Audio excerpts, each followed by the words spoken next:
Hello guys, in this tutorial you will learn how you can add a standard to your lessons you create on Eduaide AI for your classes and students, for example. So let us guide you through it. So log into your account on Eduaide AI, select the lesson building generator in the top left and navigate to the lesson builder.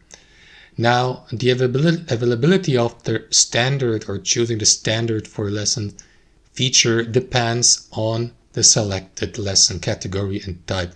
For example, from the planning lesson category, that lesson type here, engagement activity, supports that feature. You will find it here at the bottom, below that text or communication panel with the artificial intelligence, here next to the reading level at standard. So let's assume, for example, you're building a lesson for your students with the type engagement activity. And you simply enter your prompt here. Let us go with an example like this: causes of the American-Spanish War for history class for students.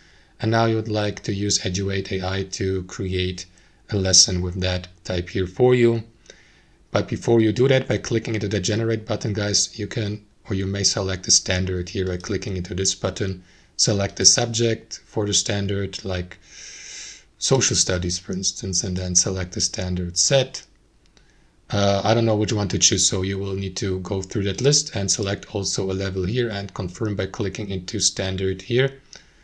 And that's basically it. Once you're ready, guys, simply confirm the prompt by clicking into generate and let Eduaide AI create your lesson for you with tasks, for example, or for you as a teacher with class notes and important talking points and maybe an assessment based on the category and type of lesson you selected, and also considering the given or the selected standard. Like, for example, we see riddles here, the thought experiment, deep questions you may use for your classes. And that's it, guys. Thanks for watching, and I'll see you next time.